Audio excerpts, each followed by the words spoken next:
Bienvenidos una vez más a Basket 365. Soy Denis y en este vídeo lo que vamos a hacer es seguir con la cuarta parte de un total de 6 partes que tendrá una serie de vídeos en la que lo que hago básicamente es hablar de cuál es el mejor jugador en activo que ha sido seleccionado en cada puesto del draft. Ahora llega el turno de los picks desde el 30 hasta el 21, donde destacaré eso, al mejor jugador ahora mismo en la NBA que ha sido seleccionado en cada una de esas posiciones y destacaré un par de jugadores más en cada pick. Y bueno, antes de nada, si estáis aquí me imagino que es porque os interesa la NBA, así que os animo a que suscribáis, dadle like a este vídeo en particular si os ha gustado y comentadme abajo lo que pidáis y ahora ya sí, voy a empezar.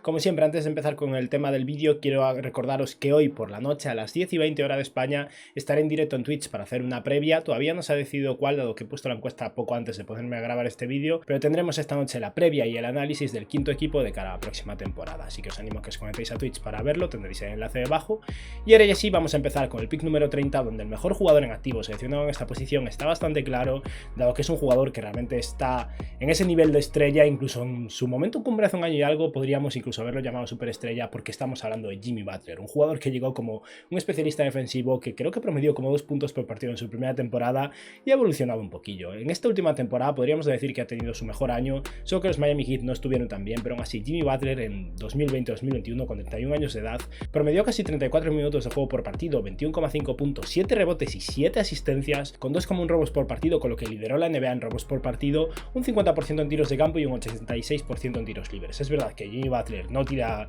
desde 3 a buen nivel. Cuando tiene el partido de repente se pone a tirar y las mete, o sea, no es un DeMar DeRozan tampoco, pero no es un triplista fiable, pero su capacidad defensiva, su capacidad de pase que ha evolucionado muchísimo, su liderazgo, lo hace el mejor número 30 en activo de la NBA con bastante diferencia. Por destacar a dos jugadores, el que más posibilidades tiene de arrebatarle ese trono relativamente pronto, si uno decae y el otro evoluciona, es Kevin Porter Jr., que tuvo un comienzo de temporada este año pasado complejo, dado que en Cleveland la situación estaba mal y acabó siendo intercambiado, pero el chaval lleva 2 años en la NBA, está ahora mismo en los Houston Rockets y tiene muy buena pinta a largo plazo, talento tiene mucho. Y por destacar a un jugador más tenemos a Josh Hart, que está lejos del nivel de estos dos otros jugadores, pero es un buen jugador y fue seleccionado un pick bastante tardío. Llega la elección ahora número 29 y esta es la elección de San Antonio, es increíble, pero los Spurs dominan este pick y deberían intentar conseguirlo todos los años, ya sea suyo o de otro equipo, porque no les ha ido nada mal, no han conseguido ninguna superestrella, pero han conseguido la mitad de su rotación sólida en este pick. Y el jugador más destacado a día de hoy para mí es DeJounte Murray, un jugador que ha sido el NBA a nivel defensivo en su segunda temporada en la NBA. Después de eso se rompió el ligamento cruzado y se pasó 2 años al final sin poder jugar a buen nivel. Y esta quinta temporada ha sido la primera que ha estado sano de verdad después de bastante tiempo. Estamos hablando de un base claramente bueno en defensa, que ha promediado 32 minutos de juego, casi 16 puntos con 7 rebotes y 5 asistencias, 3 triples intentados con un 32% desde 3, que es el principal punto de mejora que tiene ahora mismo DeJounte Murray, y si mejoran esto va a ser un muy buen jugador, y un 45% en tiros de campo con claramente una muy buena defensa. Y como iba diciendo, los San Antonio Spurs dominan claramente este pick, dado que los dos siguientes jugadores más destacados son Keldon Johnson y Derrick White. Desde luego, esta es la elección de la suerte de San Antonio. Pasamos al pick número 28 y aquí tenemos todavía un jugador muy joven como el mejor pick 28 en activo a día de hoy, pero este año tiene posibilidades de evolucionar mucho y de ser incluso un candidato a sexto hombre del año posiblemente, y estamos hablando de Jordan Poole de los Golden State Warriors, un jugador que en su primera temporada, cuando los Warriors estaban tanqueando y consiguieron el segundo pick del draft, jugó fatal, ayudó mucho a ese tanqueo de los Warriors, y sin embargo en su segundo año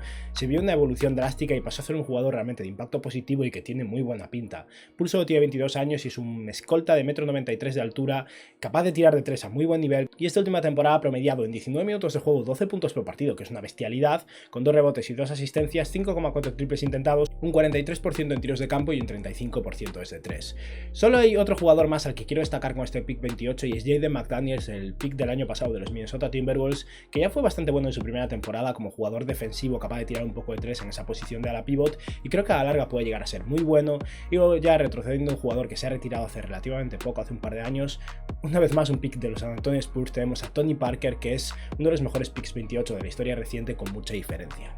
Llega ahora la elección número 27 y aquí tenemos al jugador defensivo del año de los últimos 4 años en 3 ocasiones, en Rudy Gobert, que solo un año se lo llevó Giannis Antetokounmpo en toda esta etapa de dominio defensivo de Gobert, ¿no? Que es verdad que ha tenido una temporada compleja porque una vez más quedó expuesto en playoffs por su incapacidad de defender en el perímetro cuando juegan Small Ball 5, pero su impacto defensivo cerca del aro es innegable, y si bien no es un jugador capaz de crear por sí mismo y muchas veces no es capaz de abusar de su tamaño, porque a día de hoy es un jugador gigantesco que ha ganado mucho cuerpo, sigue siendo un jugador eficiente 20 y desde luego el mejor pick 27 que tenemos ahora mismo en la NBA, dado que esta última temporada, que ha sido la mejor, aunque he tenido debate con varias, pero bueno, teniendo en cuenta el impacto que ha tenido este año, creo que está bien considerarlo como su mejor año, ha promediado 31 minutos de juego, 14 puntos y 13,5 rebotes con una asistencia, casi 3 tapones por partido y un 68% en tiros de campo. Son números muy buenos, le falta algo de volumen de anotación y depende mucho de su incapacidad de tener un impacto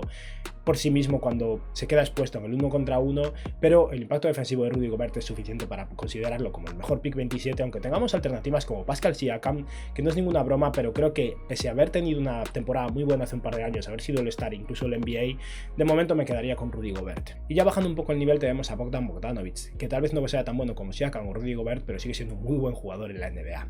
Ahora llega el turno del pick número 26 y aquí tenemos a un jugador que sigue en activo, pero su mejor momento ya ha quedado atrás hace bastante tiempo, y aún así me parece el mejor pick 26 en activo, y ese es George Hill. El George Hill actual es un muy buen triplista y un jugador que sigue siendo un defensor decente, pero los años pesan bastante. Pero en su mejor temporada en 2016-17 con los Utah Jazz, estábamos hablando de un jugador que de hecho hacía no tanto que había sido intercambiado por Kawhi Leonard por ese pick número 15, ¿no? Y que ese año promedió 31,5 minutos de juego por partido, casi 17 puntos, 3 rebotes y 4 asistencias, casi 5 triples intentados, un 48% en tiros de campo y un 40% desde 3, con buena defensa, mucha seguridad con el balón en las manos. George Hill nunca ha sido una estrella, pero en su mejor momento era un muy buen base titular y no está nada mal para un pick como el número 26. Por destacar un par de jugadores más, tenemos a Taj Gibson, que he tenido un debate interno de si poner a Taj Gibson o a George Hill por encima, decídmelo vosotros, porque el Taj Gibson de los Chicago Bulls en su buen momento era muy bueno y tenía mucho impacto, aunque a nivel de números brutos no está a la altura del George Hill que acabamos de ver. Y luego está también Landry Shamet, que tuvo un comienzo de carrera en la NBA muy interesante con los 76ers, luego fue intercambiado a los Clippers, luego a los Nets, ahora en los Suns. Al final cada año ha estado un equipo diferente y sin embargo es un escolta con capacidad limitada de creación, muy buen tirador y decente a nivel defensivo, que puede acabar siendo un jugador muy interesante, pero de momento no ha encontrado su hueco en la NBA.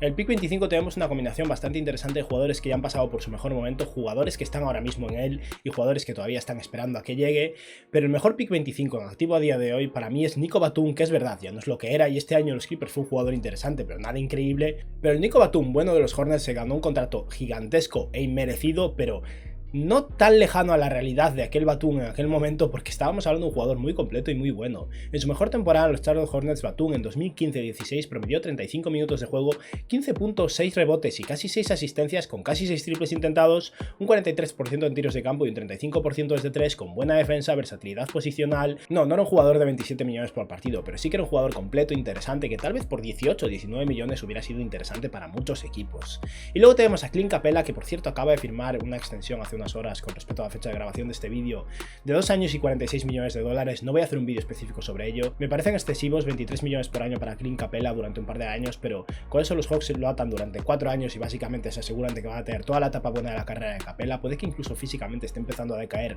al final de ese contrato, teniendo en cuenta que es un jugador muy físico, pero bueno, tampoco quiero valorar esto mucho. Me hace pensar mucho en la posibilidad de que los Hawks estén seriamente planteándose mover pronto a John Collins, porque se acaba el dinero básicamente para sus extensiones. Puede que Kevin Huerter se haya quedado fuera de la plantilla a este ritmo y que este año intenten intercambiarlo porque no van a pagarle, pero bueno, es eso, un pick 25 muy sólido. Y luego tenemos a Immanuel Quickley, que solo lleva un año en la NBA, habrá que ver cómo se desarrolla, pero de momento tiene buena pinta y podría superar posiblemente a ambos jugadores. Ahora llega el turno del pick 24 y aquí tenemos a alguien que para este pick tardó muchísimo en explotar y al principio tuvo una carrera bastante plagada de altibajos, ¿no? Pero se ha convertido poco a poco en un veterano muy potente y a día de hoy estamos hablando de un jugador que ha sido este año, con 35 años de edad, o puede que incluso 36, uno de los agentes libres más cotizados de todo el mercado, o sea que no es ninguna broma. Y ese es Kyle Lowry, que los Toronto Raptors llegó a convertirse realmente en una leyenda, un jugador cuyo número estoy seguro de que los Raptors van a retirar, y alguien que en 2016-2017, cuando tenía 30 años de edad, promedió 37 minutos de juego por partido con 22 puntos, 4,8 rebotes y 7 asistencias, con 7,8 triples intentados, un 46% en tiros de campo, un 41% desde 3, mucho liderazgo, una defensa defensa de élite, como todos sabemos, sigue siendo muy bueno en defensa ahora. Imaginaos cuando tenía 30 años, que al final hay una diferencia considerable, sobre todo teniendo en cuenta que es un base de 1,85 m, y en aquel momento los Raptors no ganaban anillos, es verdad, pero entre DeMar DeRozan y Kyle Lowry ganaban muchos partidos en temporada regular, y el motivo es bastante claro, ¿no? Y luego, por destacar un par de picks 24 más, tenemos a Serge Ibaka, que ya está pasado su mejor momento, que podría haber sido en los Thunder o incluso en los Raptors, donde evolucionó de una manera diferente y se convirtió en un tirador. En los Thunder lo que era básicamente era un taponador y un jugador muy atlético y bueno en defensa, pero fue un pick 24 bastante sólido. Y tenemos a Tim Hardaway Jr., que acaba de renovar con los Dallas Mavericks esta temporada y que se ha convertido en un muy buen triplista, un buen anotador de volumen, aunque no puede hacer tanto por sí mismo, que es verdad, no está a la altura de su padre, pero no es un mal jugador en absoluto, así que bien por él, porque al final muchos jugadores que viven a la sombra de sus padres realmente sufren esa consecuencia, ¿no? Cuando tu padre fue tan bueno como era el caso de Tim Hardaway. Llega el turno del pick 23 y aquí tenemos otro Raptor, de hecho, como el jugador más destacado, alguien que todavía está evolucionando y un jugador que tiene mucha gente esperando que sea posiblemente el jugador más mejorado de toda la temporada. Yo no estoy tan de acuerdo, creo que va a seguir mejorando, pero no espero tanto de él porque el salto ya ha sido muy considerable estos últimos años. Y ese jugador es OG Anunoby, un alero muy bueno en defensa, que esta temporada pasada con los Raptors promedió 33,3 minutos de juego por partido, casi 16 puntos, 5,5 rebotes, 2 asistencias, 6 triples intentados, un 48% en tiros de campo y un 40% de 3. No está nada mal para un alero muy bueno en defensa de 2,1 metros de altura y 2,19 de envergadura y con solo 24 años de edad. Curiosamente en este pick 23, aparte de Anunoby, no hay tantos jugadores interesantes en activo, pero ahora mismo el siguiente sería Rodney Hood, que está por la mínima del veterano de los Milwaukee Bucks, pero en su mejor momento en los Utah Jazz pareció un jugador realmente prometedor, que podría incluso acabar siendo un jugador que acabará promediando 16-17 puntos por partido en su mejor momento en la NBA, pero las lesiones le empezaron a plagar y no tuvo suerte. Y luego, por destacar un jugador más que ya no está ahora mismo en la NBA, no porque él no quisiera, sino porque le apetecía volverse a Barcelona, es Nikola Mirotic. Pasamos al pick 22 y tenemos en primer lugar un jugador que acaba de cobrar mucho dinero en Jarrett Allen, que es un center bueno en defensa, que sigue mejorando, solo tiene 23 años de edad, es un muy buen reboteador, un jugador que realmente se esfuerza en ese lado del campo y muy eficiente en ataque porque apenas hace cosas aparte de finalizar alley-oops y conseguir rebotes ofensivos, pero es verdad que Allen todavía tiene desarrollo por delante y con esos 5 años, 100 millones de dólares, creo que se va a pasar bastante tiempo en Cleveland. Estamos hablando de un jugador que esta temporada promedió entre los Brooklyn Nets y los Cleveland Cavaliers casi 30 minutos de juego, casi 13 puntos y 10 rebotes con 3 rebotes ofensivos, 1,4 tapones, que tampoco es una cifra tan destacable, pero Jarrett Allen es un jugador con buen impacto defensivo, no le prestéis tanta atención a los tapones que hace, y un 62% en tiros de campo con un 70% en tiros libres, que como mínimo no es catastrófico como pasa con muchos centers. Creo que Allen va a acabar mejorando todavía más, no creo que sea nunca un jugador de calibre All-Star, ni que esté nunca posiblemente a la altura de esos 20 millones de dólares por año, pero es un buen jugador. Y por destacar un par de jugadores más en este pick 22 tenemos a Bobby Portis, que este año con los Milwaukee Bucks fue fundamental y realmente les ayudó y les ha hecho un favorazo quedándose por un precio muy inferior al que tendrían en el mercado.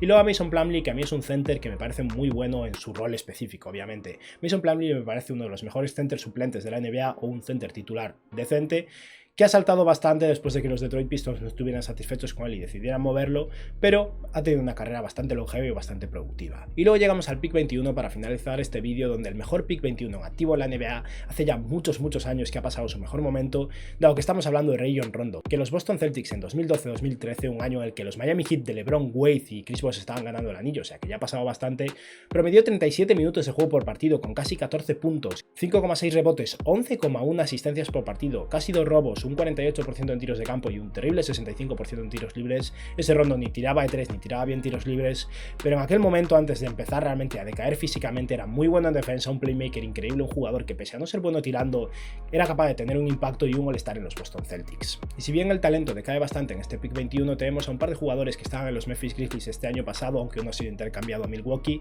en Grayson Allen y en Brandon Clark, y luego hay un jugador que está ahora planteándose volver a la NBA, que de haber vuelto o estar de vuelta sería después de Rondo el segundo mejor de este pick a día de hoy, en Darren Collison, que posiblemente se una vez más a los Golden State Warriors. Y bueno, esto ha sido todo por hoy, espero que os haya gustado el vídeo y que tengáis un buen día. Adiós.